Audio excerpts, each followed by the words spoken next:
Hello everyone. Today we are going to start our new topic, features of debenture. In the previous video what we have completed the introduction of debenture. मैंने अपनी previous video में आपको debenture का meaning introduction दिया था. So now there is a turn to discuss about its features. See, I have written 5 features here. First one is borrowed fund. Second one is fixed rate of interest. Third one is compulsory payment of interest. Fourth one is charge against assets. And fifth one is no voting rights. चलिए discuss करते हैं about these features. First one is borrowed fund. जब मैंने आपको honour fund और borrowed fund का difference कराया था सो मैंने आपको एक चीज़ आपको बताई थी कि please learn the sources of owner fund and sources of borrowed fund. हमने जितनी भी प्रीवियस वीडियोस बनाई हैं about equity shares, about preference shares, about retained earning, GDR, ADR, IDR, so ये सारे जितने भी सोर्सेज थे these were the sources of owner funds. So here is a borrowed fund means borrowed fund के जितने भी सोर्सेज हैं like debenture is one of them. So we are discussing about its debenture and debenture comes under borrowed fund. जो borrowed fund के sources अगर आप difference पे देखेंगे तो वहाँ पर first number debenture का ही है. Question arises here, why it comes under borrowed fund? Because whenever we are issuing debenture that means we are taking loan from the other people. हम डिबेंचर इशू कर रहे हैं इसका मतलब हम दूसरे लोगों से क्या ले रहे हैं, लोन ले रहे हैं. That is the reason it comes under borrowed fund. चलिए पढ़ते हैं इसको. Debenture constitute the borrowed fund of the company as I told you. Therefore debenture holder are termed as the creditors of the company. Owner funds हमारे जितने भी थे वो थे, owner funds are also known as the owners of the company. Why? Because it comes under the owner funds. Like हम equity share holder को बोले तो हम बोलेंगे उनको ऑनर्स ऑफ द कंपनी. क्यों? क्योंकि वो ऑनर फंड्स के अंडर आते थे. डिबेंचर्स को आप बोलेंगे बोरोड फंड क्योंकि ये क्रेडिटर्स होते हैं, ये बोरोड फंड के अंदर आते हैं. That is the reason it is the creditors of the company. Second is what? Fixed rate of interest. See, I have already told you, return of debenture is known as the interest. भाई share holder के return को हम dividend बोलते हैं, debenture holder के return को हम बोलते हैं interest. Interest on debenture is paid at a fixed rate. Rate of interest is decided in the AGM, that stand for Annual General Meeting of Company. यहाँ क्या कहता है कि डिबेंचर्स का जो रेट ऑफ इंटरेस्ट है दैट ऑलवेज रिमेन फिक्स्ड, वो हमेशा फिक्स्ड ही होता है. और जो रेट ऑफ इंटरेस्ट डिसाइड होता है वो कंपनी की AGM में होती है. ना AGM क्या होता है? AGM stand for annual general meeting. Company की एनुअली एक मीटिंग रखी जाती है जिसमें बोर्ड ऑफ डायरेक्टर्स होते हैं. उस एनुअल जनरल मीटिंग में रेट ऑफ इंटरेस्ट के बारे में भी डिस्कशन होता है. लाइक फॉर एग्जाम्पल कंपनी के डिबेंचर कैसे होते हैं, कैसे कंपनी इशू करती है, लिखती कैसे है? 8% debenture of ₹8% debenture 2 lakh eight the rate of 10 each. इसका मतलब क्या हुआ? 2 लाख डिबेंचर हैं, 10 रुपए का एक है और 8% उसका रेट ऑफ इंटरेस्ट है. मतलब अगर रेट ऑफ इंटरेस्ट पे करना पड़े तो हम किस पे पे करेंगे? हम 2 लाख को मल्टीप्लाई करेंगे 10 से और इसका रेट ऑफ इंटरेस्ट निकालेंगे 8%. So that 8% will always remain fixed. इसलिए सेकेंड पॉइंट है ये. थर्ड पे जंप करते हैं. Third is compulsory payment of interest. इसमें क्या कहता है कि इंटरेस्ट की जो पेमेंट है, जो हम इंटरेस्ट कह रहे हैं दैट इज फिक्स्ड. जो फिक्स्ड रेट ऑफ इंटरेस्ट है दैट इज कंपल्सरी पेमेंट. वो हमें करनी ही पड़ती है whether we are earning profit or we are not earning profit. Like in case of shares की केस में क्या होता था कि हम जो शेयर होल्डर्स को रिटर्न देते थे, शेयर होल्डर को रिटर्न क्या देते थे? हम डिविडेंड, है ना. तो उसमें क्या था कि हमारी कंपनी प्रॉफिट कमा रही है, only then we will pay dividend. If we are earning not profit then we will not require to pay dividend. But here is scenario is different. Payment of interest is a legal compulsion on the company. It has to be paid whether the profit are earned or not. ये legal compulsion है, हमें पे करना पड़ेगा चाहे हम profit कमाएं या नहीं कमाएं. भाई हम किसी से लोन ले रहे हैं, लोन का जो इंटरेस्ट है वो तो देना पड़ेगा. अब हम उसको ये थोड़ी बोल सकते हैं कि हमारे पास प्रॉफिट ही नहीं है, हम कैसे पे करें. सो इंटरेस्ट की पेमेंट तो कंपल्सरी होती है. Next is charge against assets. वहां पर भी अगर ऑनर फंड्स में हम जब शेयर्स कर रहे थे तो आपको याद होगा वहां पर नो सिक्योरिटी हम लिखते थे. नो सिक्योरिटी हम क्यों लिखते थे कि हम, let me just remind you, कि whenever we are issuing shares we are not required to mortgage our assets. पर जब भी हम शेयर्स इशू कर रहे होते थे तो हमें कोई भी अपनी असेट गिरवी नहीं रखनी पड़ती थी. जब गिरवी नहीं रखते थे तो वहां पर पॉइंट आता था no charge against asset, but यहाँ लिख रहा है चार्ज अगेंस्ट असेट्स. एक्सप्लेनेशन देखते हैं. Generally debentures are secured by charge on the mortgage of assets of the company which can be redeemed, which can be realized in the event of default of the company. Which means what?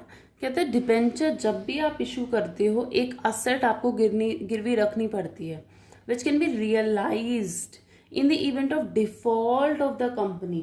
Company अगर default करती है, default का मतलब क्या हुआ, company अगर payment नहीं दे पा रही है तो हमारी जो असेट्स है वो लोग पैसा रियलाइज कर सकते हैं. So they people have the charge against asset. Suppose there are two person X and Y. ठीक है, एक्स की जो कंपनी है उसने वाई को क्या करे, डिबेंचर्स दिए. ओके, एक्स की कंपनी ने वाई को क्या दिए, डिबेंचर्स दिए of ₹5 lakh. Suppose 5 lakh rupees के डिबेंचर्स दिए और 10% रेट ऑफ इंटरेस्ट से बोला और असेट अपनी रख दी कोई भी फिक्स्ड असेट. अब 5 इयर्स के लिए दिए. एक्स ने 5 इयर्स के लिए 5 लाख डिबेंचर्स दे दिए वाई को. अब आफ्टर 5 ईयर जब एक्स की टर्न आई कि पेमेंट वापस करने का तो एक्स की कंपनी डिफॉल्ट कर रही है कि मेरे पास पैसा नहीं है. तो in such a case Y can realise this amount by selling these assets. जो ये असेट रखी थी उस असेट को बेच करके वाई अपना अमाउंट जो है रियलाइज कर सकता है. So there is a charge against asset. These people can charge against the assets. Next is what? No voting right. Why? Because debentures are considered as a borrowed fund. Debenture are not the owners. Debenture are the creditors. So they have no voting rights. Debenture holder do not have voting rights. That is, they cannot participate in the management of the company. ये voting right का जितना भी right था वो सिर्फ equity shares के पास था. ये इक्विटी शेयर्स होल्डर को वोटिंग राइट्स मिलते थे, लेकिन डिबेंचर्स को वोटिंग राइट्स नहीं मिलते क्योंकि वो बोरोड फंड्स होते हैं. So here we have completed these 5 feature. There are some more features also. Let me discuss with that one also. Yes, there is a 6th and 7th feature of debentures. First one is redeemable, sixth one is redeemable and 7th is economical. Redeemable का मतलब क्या होता है? Redeemable, please ध्यान से ये सुने because हम जनरली डिबेंचर के केस में redeemable वर्ड यूज करते हैं, redeem वर्ड यूज करते हैं. redeem का मतलब क्या होता है? वापस करना. Debentures are always redeemed and paid back on the expiry of fixed period of time. Debentures का जो पेमेंट करना होता है वो कहता है एक अपना जो पीरियड है वो एक्सपायरी होने के बाद करना ही पड़ता है. Like in the previous when we were discussing about its features, its 5 features, I told you an example कि एक्स ने वाई से जो लोन लिया था वो 5 इयर्स के लिया था. तो 5 years is what? 5 years a fixed period. After the expiry of that period debentures की पेमेंट करनी ही करनी पड़ती है. वो बात अलग, अगर कंपनी के पास पैसा नहीं है तो वो असेट से चार्ज कर लेगा, but it is compulsory to paid back after the expiry of certain period. So redeemable word जरूर होता है कि debentures are always redeemable. Next is what? Economical. Economical में क्या बोला गया है? इकोनॉमिकल का मतलब क्या होता है? सस्ता. Economical means what? Cheap. Raising finance through debentures is less costly or as compared to the preference and equity capital. Reason is here क्या बोला पहले इसने, क्या था, डिबेंचर्स के through if we are raising finance, see whenever we are issuing shares, whether equity or preference, okay, whenever we are issuing debentures, that means what, if we are issuing debenture, if we are issuing shares, whether equity or preference, that means we are raising what, we are raising finance. कहते हैं finance इन दोनों term से race करना ना, सिर्फ debenture से race करना हमें लेस कॉस्टली पड़ता है। शेयर से पैसा रेस करना हमें थोड़ा महंगा पड़ सकता है, लेकिन डिबेंचर से हमें थोड़ा लेस कॉस्टली पड़ता है। क्यों? As interest payment on debenture is a tax deductible expense.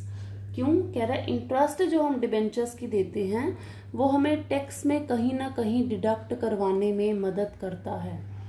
How it helps, कैसे मदद करता है, चलिए देखते हैं। सपोज मैं यहाँ पर दो सिचुएशन आपको दिखा रही हूँ। There is two situation. In first situation में and in the second situation, ठीक है। फर्स्ट सिचुएशन में कंपनी ने ना डिबेंचर्स इशू करे हैं 10 लाख रुपीस के eight the rate of 10 each. And second situation में जो डिबेंचर्स इशू करे हैं वो कंपनी ने नहीं इशू करे, यानी कंपनी ने लोन नहीं लिया, ठीक है। सपोज कंपनी का जो EBIT है, यानी कंपनी का जो प्रॉफिट है वो सपोज 5 लाख का है। In both the situation company earn a profit of ₹5 lakh. Now there is a payment of paying interest. सबसे पहले हम क्या देते हैं? इंटरेस्ट, ठीक है। इंटरेस्ट इसमें कितना बन जाएगा? कंपनी ने 10 लाख रुपए है, सपोज 10 लाख रुपीस के डिबेंचर इशू करे हैं, जो 10 रुपए का एक था, sorry 10 lakh debentures at the rate of 10% rate of interest है, ठीक है। This is at 10% rate of interest. तो 10 लाख रुपीस पे हम 10% रेट ऑफ इंटरेस्ट देना, तो कितना हो जाएगा? 1 लाख रुपीस, ठीक है। तो it comes 4 lakh after paying interest. क्या आएगा? 4 लाख। यहाँ पर हम इंटरेस्ट देंगे, यहाँ पर हम इंटरेस्ट देंगे ही नहीं। क्यों? क्योंकि हमने डिबेंचर्स लिए ही नहीं। जब हमने लोन नहीं लिया तो we are not required to pay the interest, so here comes 5 lakh, ठीक है। Now there is a turn to pay the tax. Tax payment करने की बारी आती है। सपोज टैक्स रेट जो है वो 30% है, तो 4 लाख का 30% आप काउंट करेंगे, it will come 1,20,000। And here you will also calculate the tax at the rate of 30%, तो here it will come 5 lakh का 30% आप करोगे तो इट विल कम 1,50,000, ठीक है। तो अब देखें जरा आप, Whenever we are taking debentures, जब हम इश्यू डिबेंचर कर रहे थे तो हमें टैक्स पे करना पड़ रहा था 1,20,000।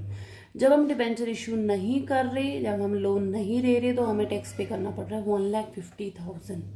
तो डिबेंचर से पैसा रेस करने से थोड़ा कम कॉस्टली पड़ता है, क्योंकि टैक्स हमें आ जाता है, टैक्स की थोड़ी सी बचत हो जाती है। यहाँ देख सकते हैं आपके 1,20,000 आ रहा है if you are raising finance through the issue of debenture, and here we are not taking any kind of debenture, so it will come 1,50,000.